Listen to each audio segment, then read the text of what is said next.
Podcast City Network. Listener discretion is advised.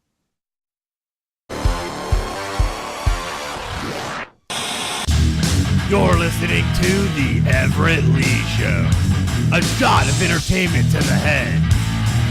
Sit back, relax, and enjoy the entertainment.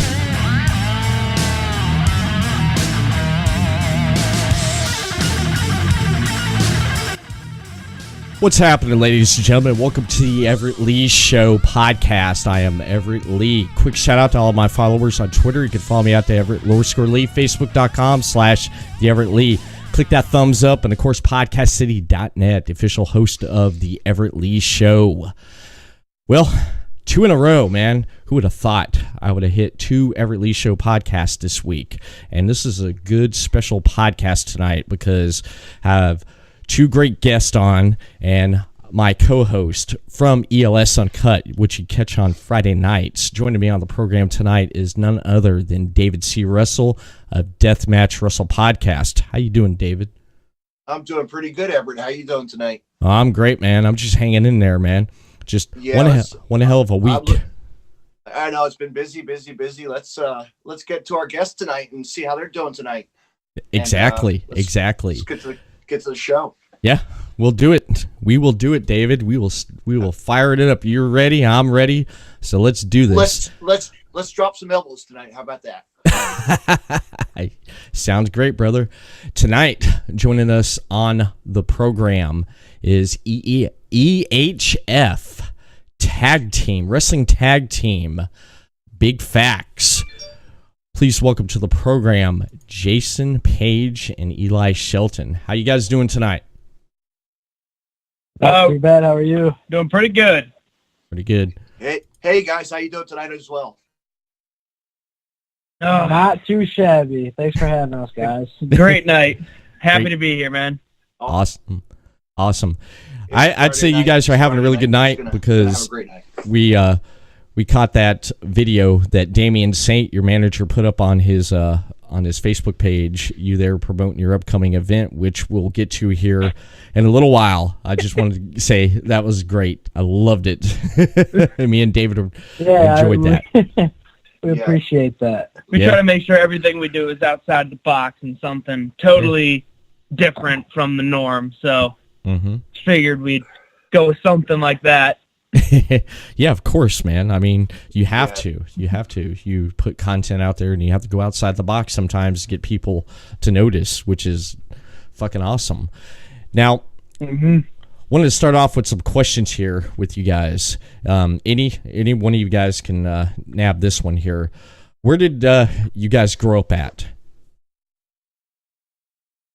Well, we actually, I used to be best friends with Eli or Mark, whichever he'd prefer to go by. I grew up with his brother, and we lived, the back of my house was pretty much to the back of his house. So we grew up in Lambertville, Michigan, which is about 5 minutes from Toledo. And his brother, he's a big supporter of us. If you're listening, he got really weird into Ghostbusters. Still love him, though. And Eli ended up staying into wrestling. I ended up showing them, WWE and TNA and all these different variety of wrestling. And Eli stuck in it with me, and we've pretty much grown up with each other. Turned this into turned what we love watching into a passion we love doing, and that was a goal that we always wanted. And when adulthood hit, you kind of think like, oh man, it's life. But then we thought, let's go out and let's try to make wrestling our life. So that's what we're doing right now. And right now, with how young we are and I'd say how hungry we are, I'm loving it. Awesome.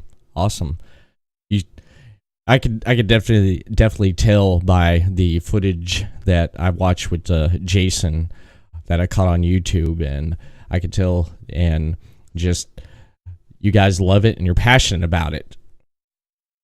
Right. and you're proud of what you do, and that's what we like. And young talent, we see that all the time. Here I'm on the East Coast at the Jersey Shore, so I see a lot of local indie promotions around the area and elsewhere too. And you know what? Just keep on doing what you're doing, guys, and be seen. For sure. Yeah, it's different because in normal, like say normal society, everybody wants to fit in and be like a regular, have a, go to college, get a degree, and have a normal job. And not everybody can go out and attack a dream and turn a dream into a reality, really. So that's just kind of what we're doing. We're trying to take a different route in life and simply make a dream a reality. Exactly.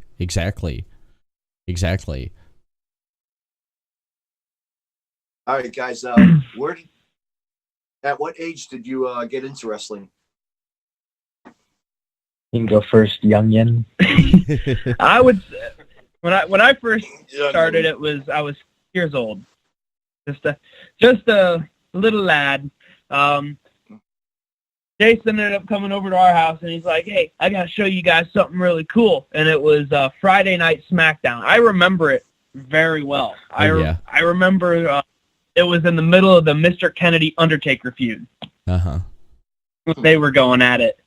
Oh yeah. just before Mania 23. Oh yeah, I remember Mania 23. Yeah, the first time Eli ended up seeing Kane, I think he about shit his pants. But for some reason, I saw The Undertaker and thought he was the coolest thing on earth. But Kane scared me to death. Yeah. Was that, I'm trying to remember now, was that when he didn't have the mask, right? No, this was well after. This was, I think he feuding with MVP at this time? Yeah, this was the bald Kane, no mask.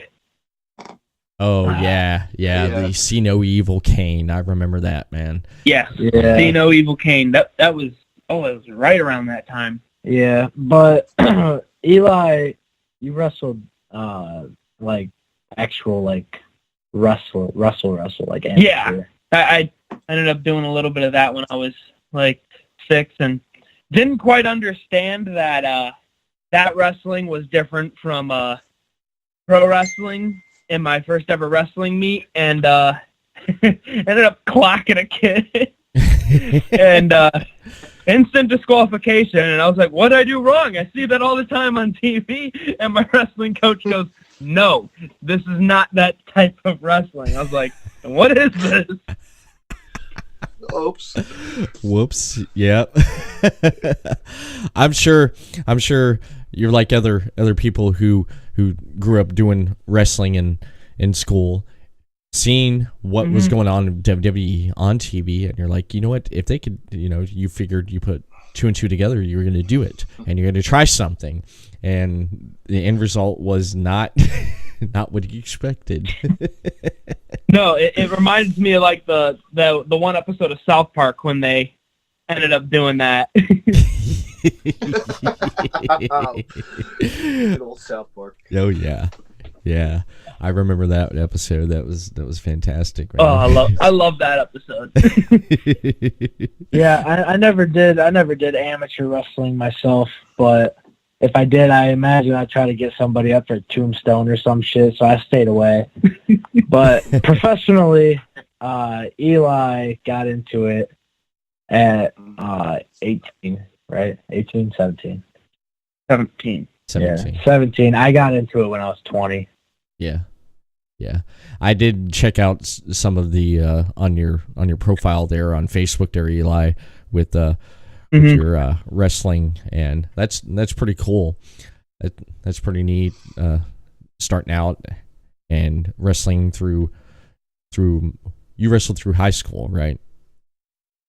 No, just middle school. I ended up transferring schools, and they didn't have it in high school. I did it when I was like really little, but then once I got towards high school, I started playing more football, and that was fun because you get to hit people. It was an excuse to go out and whap somebody, and that was always fun to me. Oh yeah, of course. Doing the old the old refrigerator Perry. Yep. Yeah. Now, training in Ohio, up there at Northwest Ohio Wrestling, or actually, what was it like training with? If correct me if I'm wrong saying this name here, Fameis Ames or Famous. What was it like training? Fameis Ames, yeah. Yes. He was a guy that we met through our buddy Hayden, because our friend Hayden lived in Coloma, Michigan, which was the same town Ames grew up in. Uh-huh. And we met through there, and we had found out that he was a professional wrestler. We're like, hey, we're interested in getting started. So he said, hey, come on down. I'm doing a seminar at EHF in South Bend. And we ended up doing the seminar, and after that, Ames pulled us aside and was like, hey, I want to start training you guys. And, of course, you know, the way most things in life goes, it's like, what's the price? And he straight up goes, no fee. I'll train you guys for free. I love the potential that you guys have. Just follow me everywhere I go, and I will train you guys before every show. We'll do this, we'll do that. You'll end up learning along the way. And that's really how we got started. And it really gave us a good base to start off. Right. And I can't thank Ames enough for it. He gave us our start in this business, and for that I am forever grateful. Nice. So what was it? Did he put you through the ringer? Did he really like the stuff you had to learn in the ring, the basics and stuff, the bumps and stuff? How was it like taking your first bump in a wrestling ring? I gotta know. Tailbone. Sore for a couple Let's days. just say it's not what you would think. You're just like, oh yeah, they got padding, you Right. know, because everyone's like, oh, it's fake, this and that, and then you take that bump and you're like, I want to see everyone who calls this fake do this right now. Now, Eli, with your football, okay, I've heard stories where football players is like, oh yeah, I could do wrestling, I could do that, and as soon as they get in the ring, they take their first bump, they're like, no. Well, you're not going into the ring with full football pads and just because I'm sure if I bumped in football pads, I wouldn't feel a thing. Yeah. But yeah, it is totally different. Like yeah, football has that crazy physicality, but with pro wrestling, it just takes this. A, you got to have the persona. B, you got to have the. You got to be in shape, because if you're totally out of shape, you're gonna get blown up from the lockup. Yeah. And that it's two separate things, but two similar things, because they're both very physical. And they both take a lot out of you, and you have to be you have to have a lot of lung capacity. Right. Because you play 4 quarters in a football game and, say, wrestle a 15-minute match all continuously, it takes a lot on you. Oh, yeah. Yeah, I'd say definitely like with the... Flip into football, by the way. Let's, what teams do you guys like? We talking college or NFL? NFL, college, both. All right. Well, Eli's NFL team is very sad, and my college team is really good, and then gets really sad at the very last game of the year. Oh, Yeah, my college team is the Michigan Wolverines. Until that last game against the Buckeyes, everything's okay, but that last game of the year really, really ruins me. But my NFL team, we go Denver Broncos. Yeah. Hey. I'm a Detroit Lions fan. It is one of the toughest things I've ever done, and it's left me with this, and it's that, ladies, if you want to find yourself a good man, you marry a Lions fan. We're as loyal as they come. How many times do the Lions screw us over and ruin our lives? A lot. Every damn year. Every damn year. And we come back and still cheer them on because we think they're going to win the Super Bowl at some point. The Cubs won the World Series. Why can't we win the Super Bowl?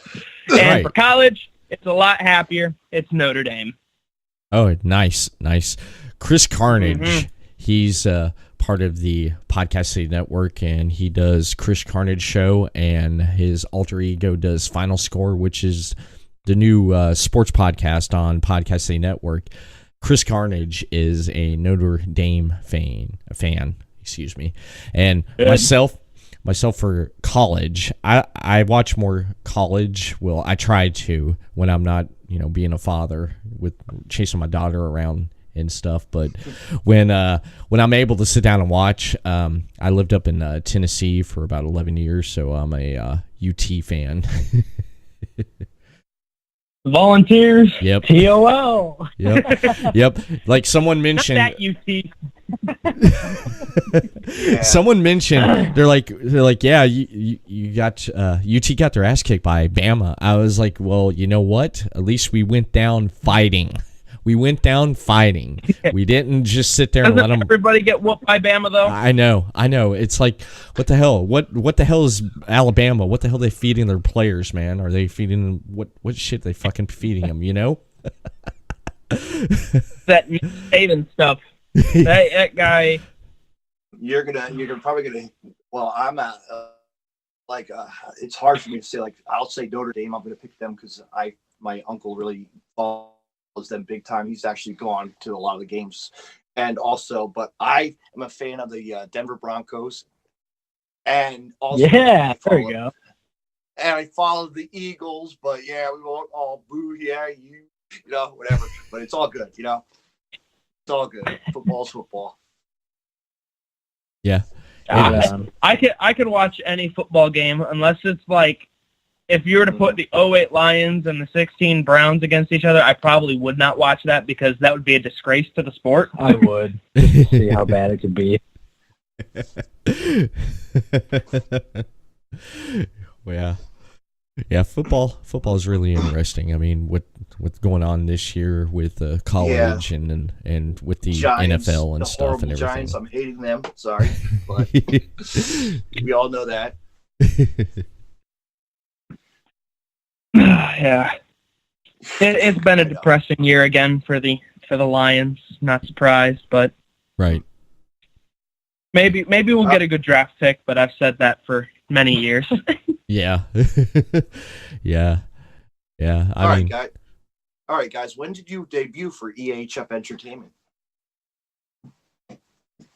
We debuted on March 16th of this year. This year, right? Yeah, it was this past year. Yeah, it was a Niles show. It was a fundraiser, I believe, for Niles High School for the prom, right? It was actually a day before my birthday, so it was like, this is kind of cool because I get my first official professional wrestling match, and then by the time I get home, it's going to be my birthday. So Nice. it was like an early birthday Badass. present, and I ended up picking up the win, so happy birthday. Yeah, I did not. I lost. Lucky me. Now, what was your debut matches like in EHF for you, Jason and Eli? Well, mine, it was a little scary because you're like, because when we went out there, debut match, it was also the attendance record for EHF, over 400 people. And so going out there, you're like, holy crap, there are so many people. This is mature audience, buddy. You can say shit. Yes. Okay. Yes. Well, I'm trying to pick and choose my swear words, Mr. Sailor. Jesus.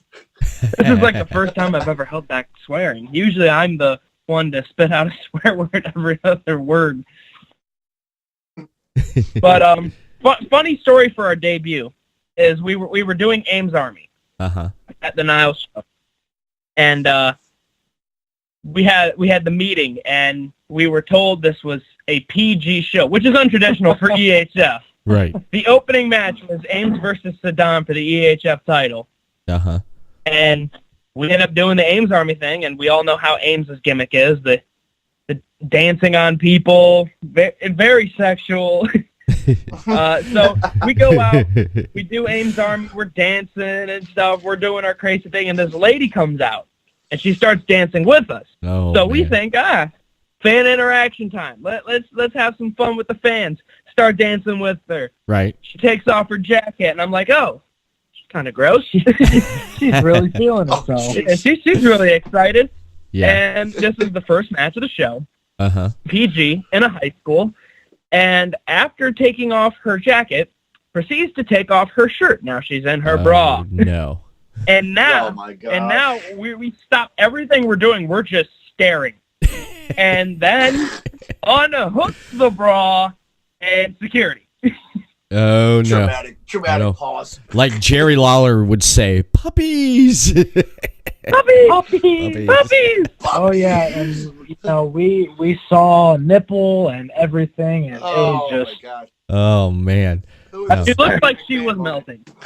She looked like she was milfing. Yes, it looked like she was melting.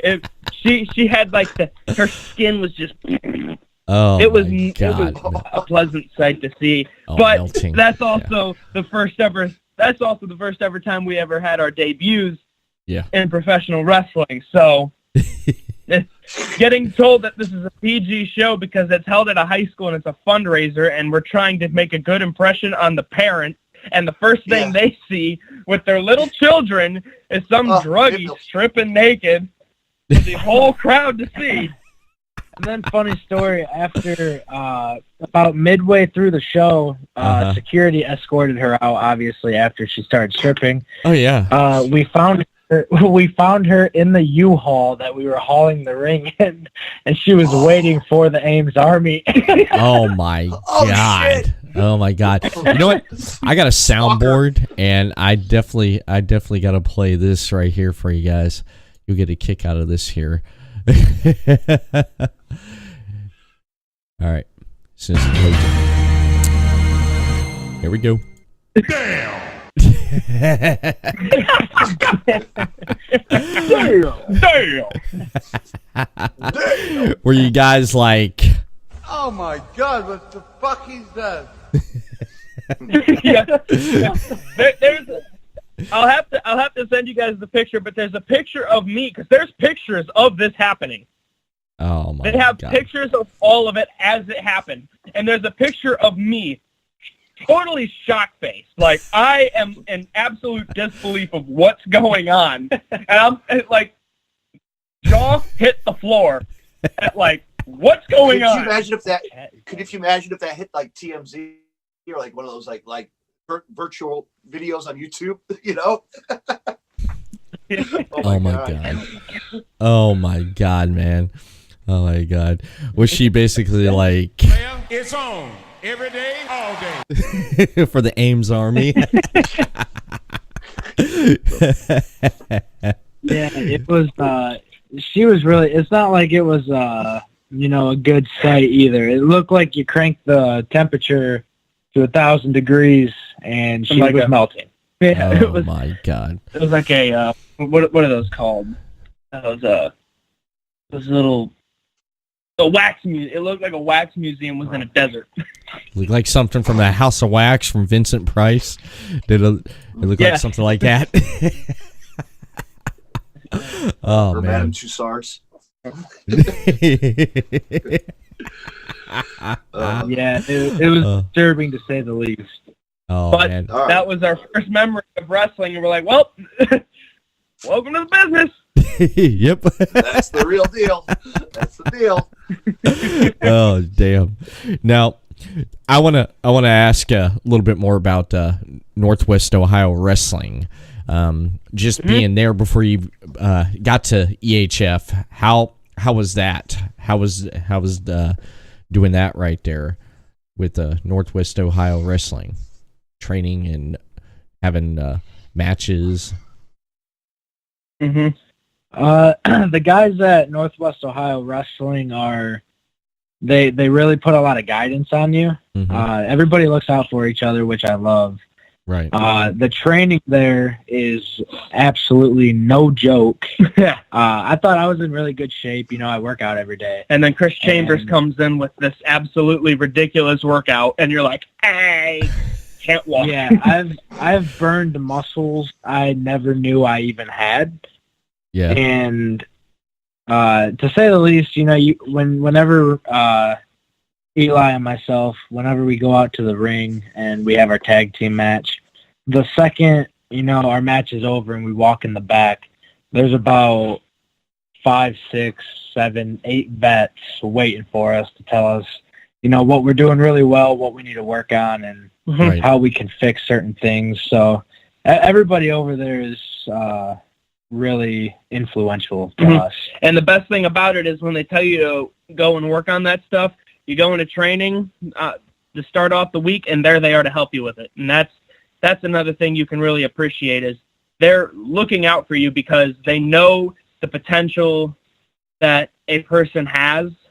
And it really, because it's hard to explain, but it feels like a family. And I just love it. Oh yeah. Yeah, of course, man. I mean, you're there with people.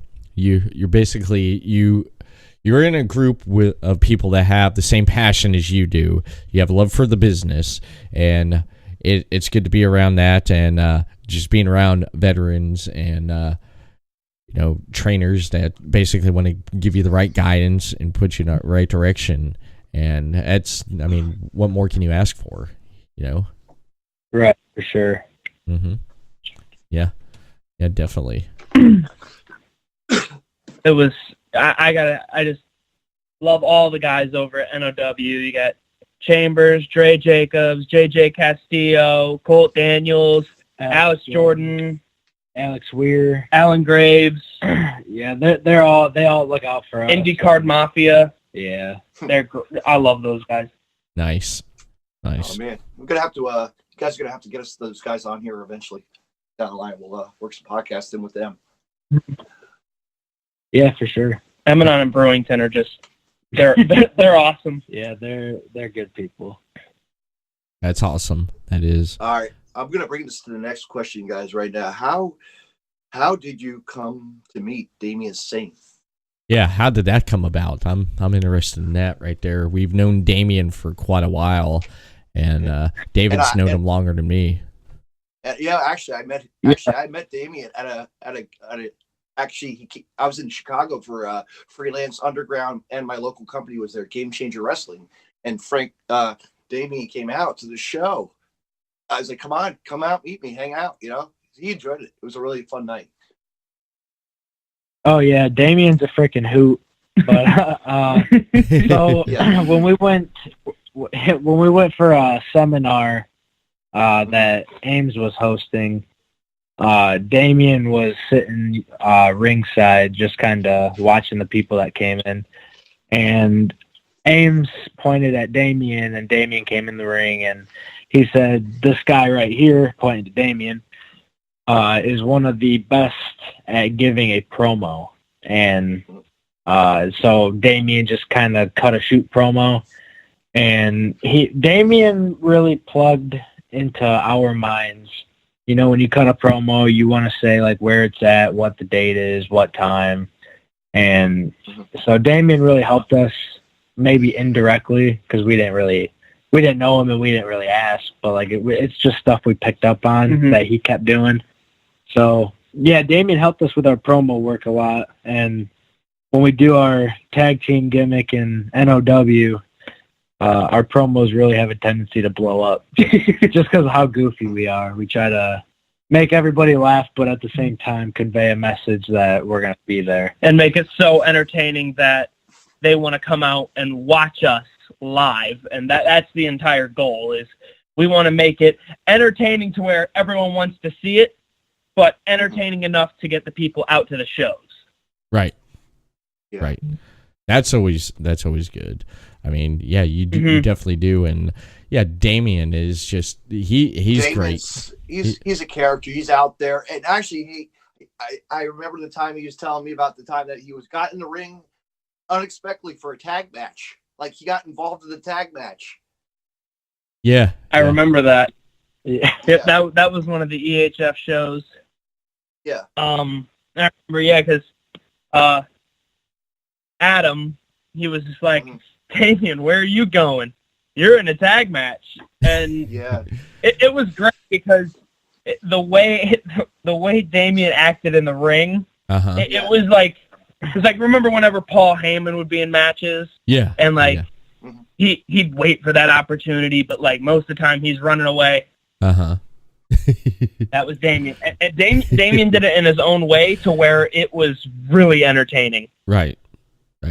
And I remember when I first found out that in NOW we were going to be paired with Damien, I was listening to him and JJ Castillo having a conversation, and he goes, "Hey, I got a tag team you can manage." Yeah, what's their names? And he goes, "Their name is Big Facts." And at that moment, I walked by and I stopped and I was like, "Damien!" He goes, "Don't tell me it's with him."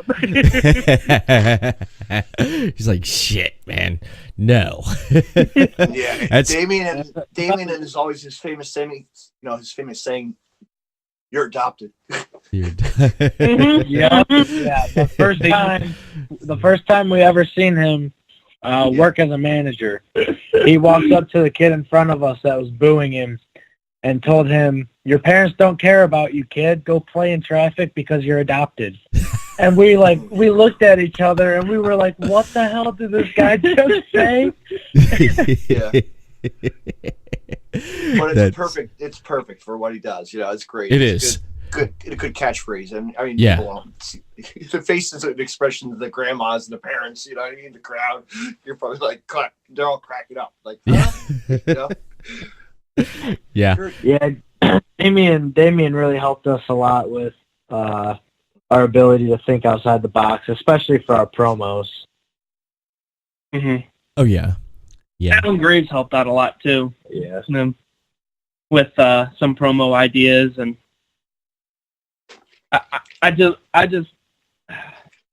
it's always fun when it's time to record our promo. It's never like, "Oh, hey, we got to record our promo for the next upcoming show." It's like, "Dude, you ready for this promo? Let's do this." We're always brainstorming ideas every time we're hanging out. We're driving to the gym. Right. Have these ideas for a certain promo. And I remember for the most recent one, because the tag team we're facing is No Coast. So I'm like, how can we figure out a way to twist No Coast into something totally goofy? Yeah.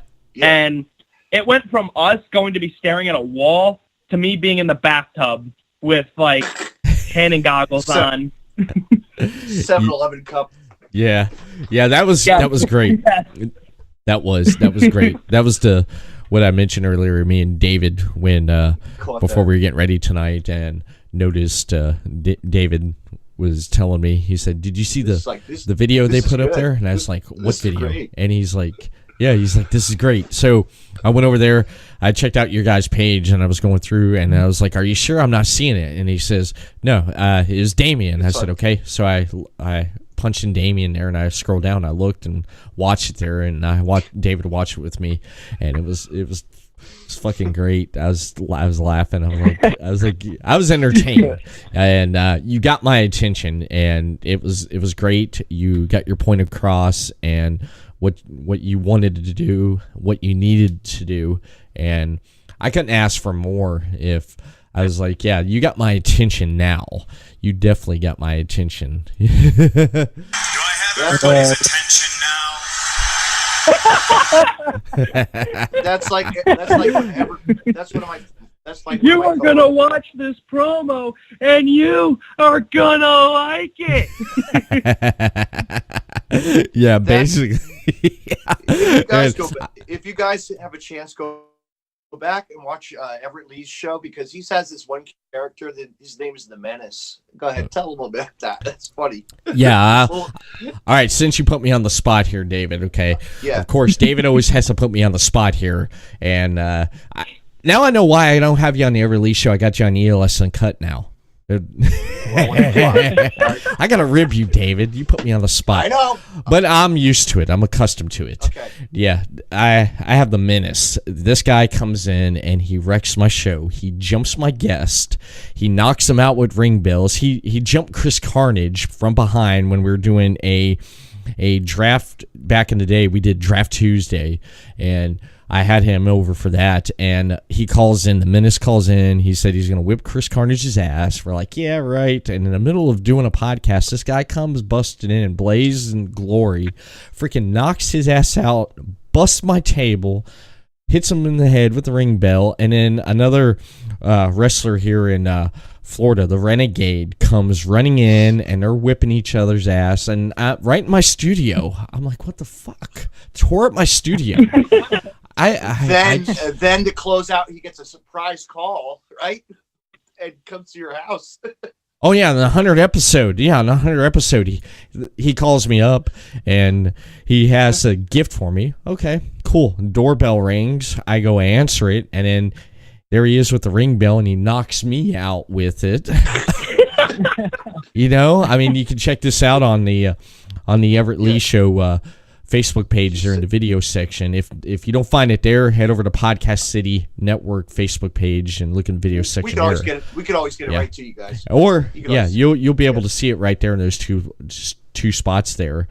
But since you guys were talking about tag teams, and one thing wanting to know is, how did Jason Page and Eli Shelton become a tag team? Was it something like how Steve Austin, when he talked about with him and Brian Pillman, the Hollywood Blondes, were just like, hey, we're going to be a tag team. And it's like, what?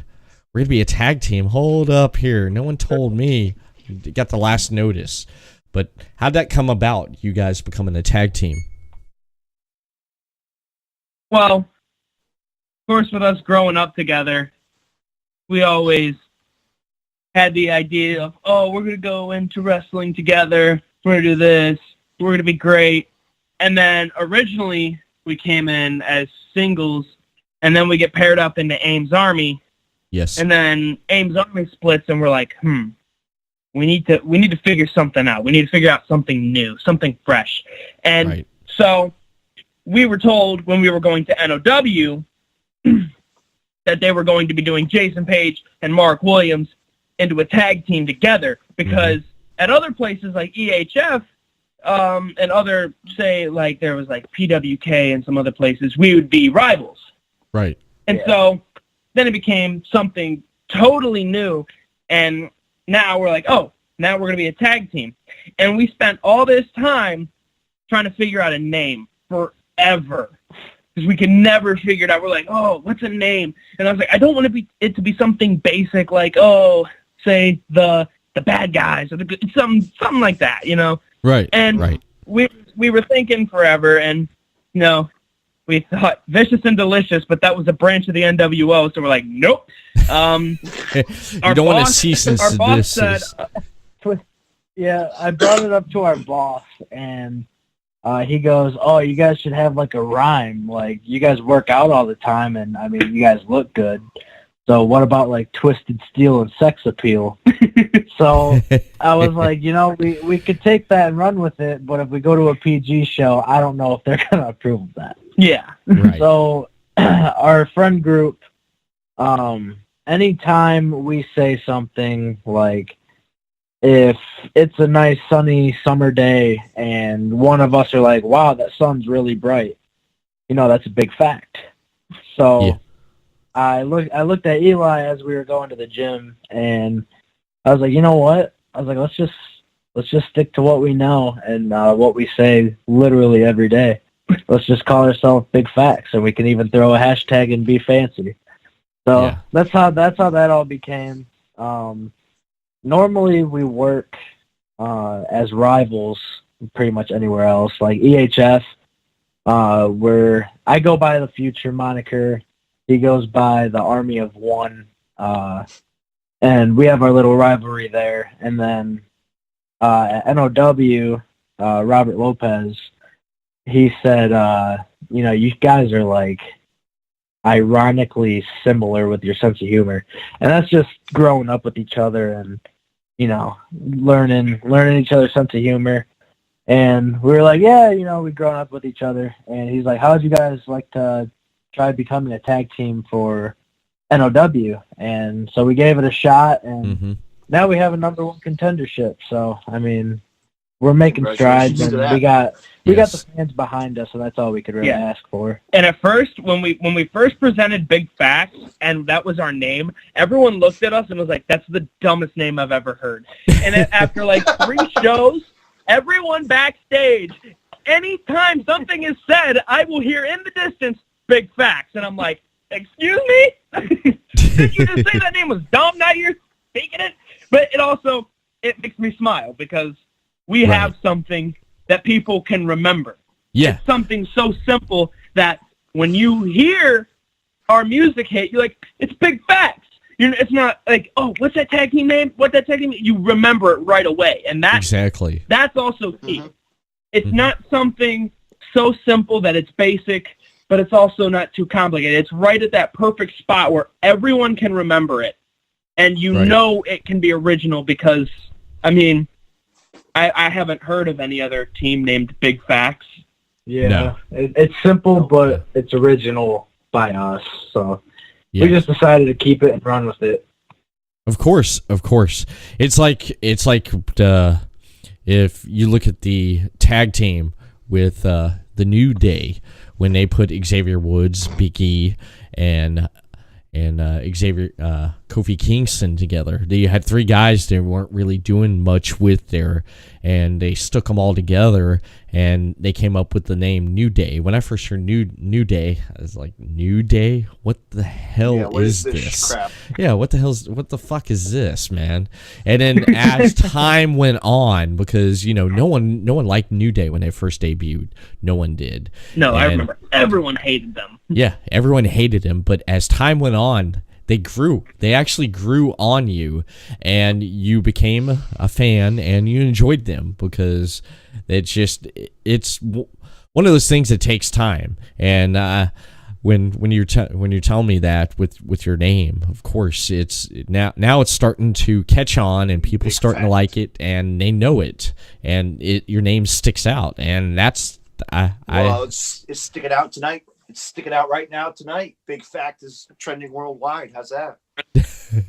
Yeah. Wow. Big Facts USA. Yeah. And I think, and I'm not a vet by any stretch at all. I'm only a year in, so I'm still pretty green. Yeah. But for advice to people starting off, I do think New Day is one of the best examples of, if you're going to get into tag team wrestling, look at them and don't try to rush your character. Let it develop, because New Day, the original idea for the gimmick was a bunch of preachers. Yeah. Now what is it? They're throwing pancakes at people. Yeah. They're just now they're goofballs having fun, and they've been one of the most over tag teams for the past 3 years. They have. And they've been the longest reigning tag team too. If you look at that, they beat Demolition's record. And before David asks the next question, I want to say what WWE, WWF tag team has been your favorites? Ooh. Yeah, growing up and current. If there was the closest thing, like, we tried to say, like, build the base of our tag team off of, because, nowadays it's pretty hard to come up with something 100% original, because I think almost everything's been done in this business. You can always find new things to do, but I'd say we look back and we really look at Edge and Christian as a good influence. I mean, look what they did. They had the goofiness. Yes. And they had their serious moments. Started off with the Brood, then they split off. They did their thing, the 5-second pose, all the other stuff, the kazoos. Yeah, it really it comes down to Edge and Christian. They just kind of they leaked charisma. Yes. And that's one thing. If you know, you can come out when your music hits, you can come out, and if you're being a face, you can run around and act like, you know, a really joyous guy. But surprisingly, one thing that I learned is your promos go a long way into telling the story of a match. Right. And it's funny that you brought up New Day, because we were watching SmackDown one time, and I was like, man, like, these guys come out, the LED boards pop up with the rainbow. They come out with pancakes, and they throw pancakes at fans. Yes. Like, these guys are getting paid to pretty much be themselves and act like goofballs. Right. And simultaneously, we just kind of looked at each other and we were like, man, like, we're goofballs. So at the same time, we're like, you know, we don't have to be this serious, we're going to beat everybody tag team. Mhm. We're going to be this, you know, we're going to be serious when we go down there, but we're going to have just a little bit of goofiness on the side. And that's where Eli really comes into play. He's more the Christian to my Edge. Yes. That's always good to have, man. That is definitely always good to have. All right, guys. Mm-hmm. Who would you like to wrestle with, and you haven't yet? This one's pretty easy. Definitely IndyCar Mafia. We see those two as a great tag team, fantastic wrestlers. 2018 PWI 500. They're Eric Emanon and Thomas Brewington together. They're IndyCar Mafia, and they really bring something to the table that is not like they're not going to do anything that makes you. They don't do all the flippy, you know, high spots. But the one thing that they're really, really good at is telling a story, and Right. that's really what it's about nowadays. And if you have a strong story, you're going to sell.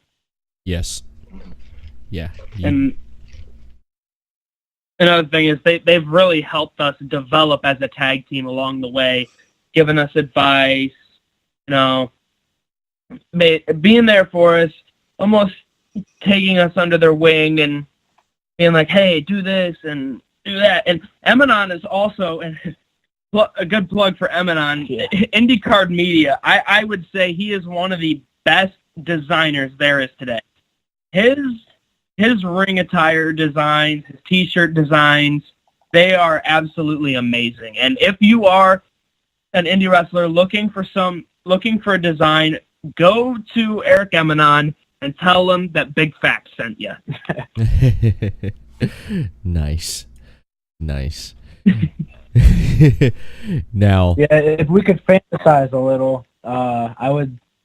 They're in TNA now, but if we could get a match with the Rascals at some point in our life, that would be awesome. We met Trey Miguel. He was at NOW, the Northwest Ohio Wrestling Training Facility, while we were there, and he actually showed us quite a bit. So having a match against the Rascals would be really cool too. yeah. I would gladly take that standing moonsault move. Yeah.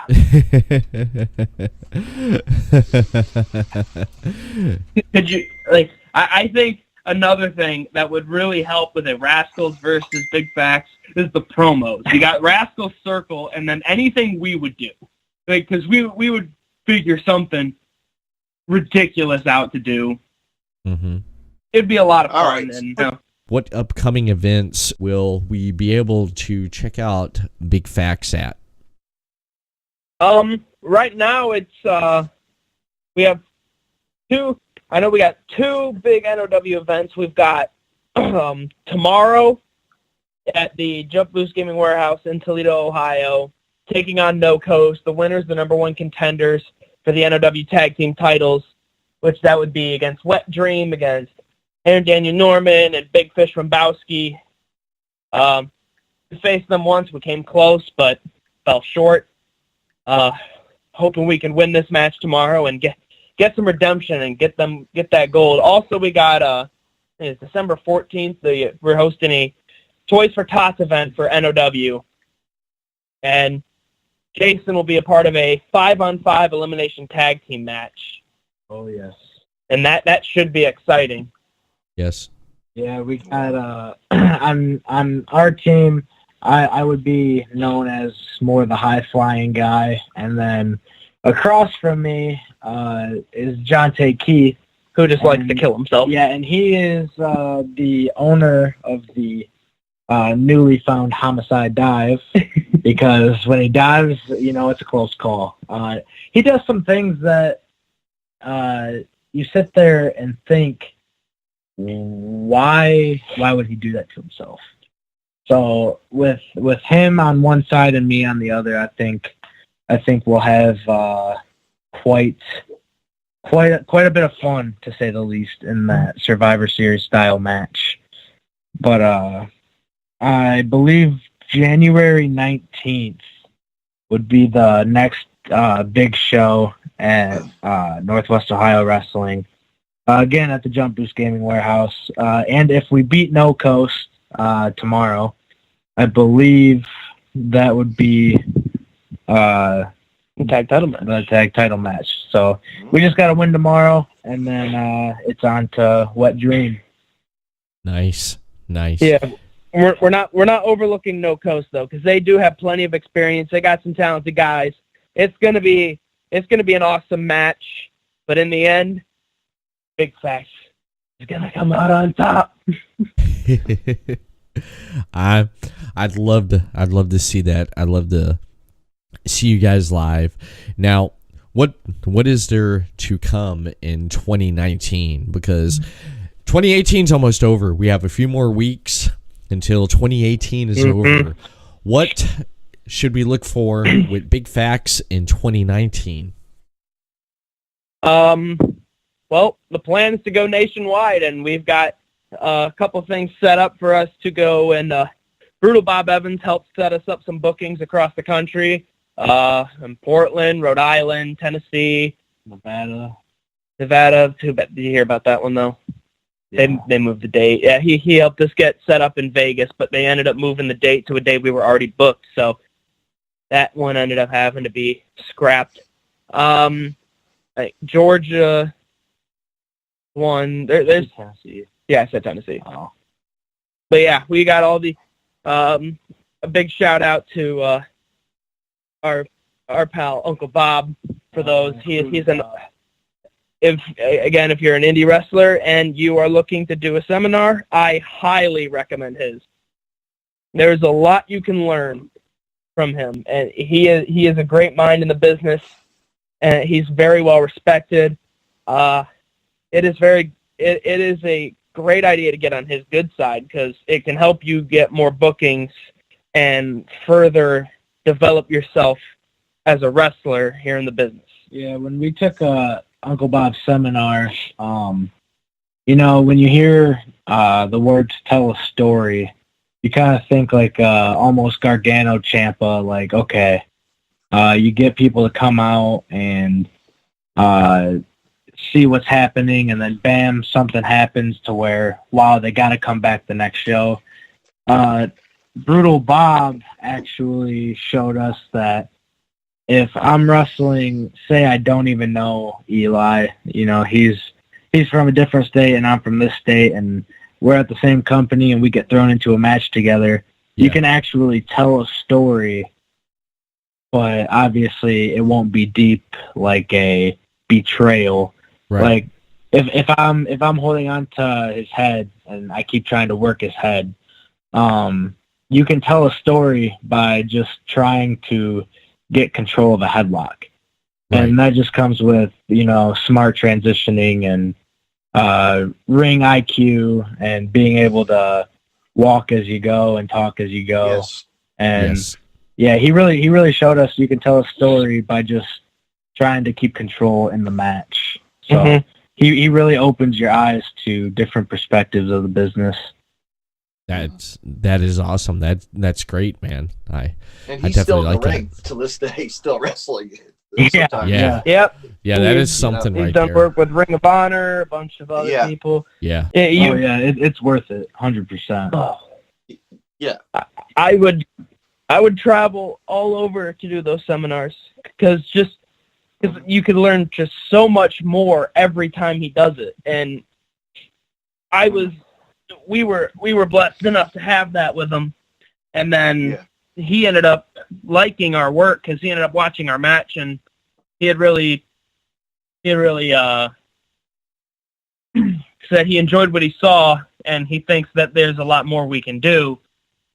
And he's a humble man, and he's just an amazing. He's one of the best guys to pick the brains. So. Yeah, he just treats everybody like family, and that's the way it should be. Unfortunately, not everybody's like that, but when it comes to Brutal Bob, Uncle Bob, he really treats you like he's known you all his life. Mm-hmm. So it's special. Where could everybody find you on social media? On Twitter, my @name is jpage_17. Facebook, you can type in Jason Page. It'd come up as my wrestling page, but personally, I don't mind if people know me personally. Just Eric Hotchkiss. As for Eli, you can go play. For my Twitter, it is @MarkWilliamsPro. And for Facebook, I have my Mark Williams page. And then there's my Eli Shelton page you can add me on. I am more than welcome to have fun conversations. And we're working on Big Facts merchandise coming here really soon. Oh, yeah. And they'll be all over Facebook. And that's a big fact. That is a big fact. I want to thank you guys for both you, Jason Page and Eli Shelton, for taking time out and coming on here and chatting with myself and David Russell of Deathmatch Russell Podcast. And all I got to say is tomorrow, December 8th, I have to say good luck. Have fun. Yeah, good luck, guys. Yes. Kick ass. Thank you, man. Hey, yeah, we appreciate everything. Yep, definitely. Any final words, guys, for us? Yeah, any last words you want to say to your opponents tomorrow, or anything? Just anything. Back. Any big facts you want to throw out there? To release a couple of big facts off of this podcast here tonight. No Coast. I'm not sure what you would have that would be better at the moment than to listen to what Mark and Eli and I have to say. We look forward to sharing the ring with you tomorrow, but just know at the end of the day, when that ref counts to 3, our hands will be raised high. We will go on to fight Wet Dream, and we will take those NOW tag team titles. That's a big fact. That is a big fact. As for you two nice gentlemen, we really appreciate you guys having us on and taking the time to talk to us, get to know us. Absolutely. Yes. Absolutely. Yes, definitely. Yeah, you guys can thank us, but the pleasure's all ours. Without you guys, this isn't possible. So thank you guys. Yeah, it was awesome to come on here. I'm super thankful for it. I'll definitely be looking forward to coming back on sometime. Yeah. Yes. Sure. Yes, definitely. We'll have to get both of you on, and we'll have to get Damien on too. All 3 of you. Oh yeah, all 3 of us. Oh yeah. Yes. That'll be quite the experience. Yes, that definitely will be. All right, y'all have a good night, and we'll keep in touch, and we'll talk again. Yeah. All right. See you later, man. All right, see you later. All right, bye-bye. Be good, guys. podcastcity.net, and you can check out over on the sponsor tab these great sponsors and supporters of Podcast City Network. City Limits Tap Room in DeLand, Florida, home of Draft Day and the official host of Podcast City Network 1-year anniversary. Be sure to head over to City Limits Tap Room in DeLand, Florida for a wide selection of indoor and outdoor TV, beer on tap. Food menu with grilled cheese is excellent. Outdoor stage for events and much, much more over on City Limits Tap Room in DeLand, Florida. Atlantic Sound Records in Daytona Beach. If you're looking for that vinyl CD or cassette that may have gotten away, they may have it. Head over to Atlantic Sound Records over on Facebook and check out the latest post and much, much more from Atlantic Sound Records. If you're looking to book that destination to get away from it all, hit up Telltale Travel on the Podcast City Network sponsor section. Brittany Emler will hook you up on that travel, cruise, or anything that you're looking for. So be sure to hit up Telltale Travel. And of course, SportSanityCustoms.com. Head over there to get hooked up with a Podcast City Network t-shirt by Sports Sanity Customs. And let them know that Podcast City Network sent you. And of course, Kentucky Zone Wrestling. Hit them up over on Facebook, Kentucky Zone Wrestling, and check out the latest promos cut by the talent, the amazing talent of Kentucky Zone Wrestling, and post by Mr. Hurricane JJ McGuire, and much, much more on Kentucky Zone Wrestling on Facebook. And this is all brought to you by Podcast City Network, podcastcity.net, the official home of podcast featured on the network. You can hit up more Podcast City Network on Facebook, Podcast City Network, and on Twitter at Podcast City Net. So we are out of here. I want to thank our guest again, Jason Page and Eli Shelton of Big Facts EHF Wrestling Tag Team. Everett Lee signing off. Be sure to check out more Everett Lee in the coming weeks. And we'll see you again next time for another Everett Lee Show.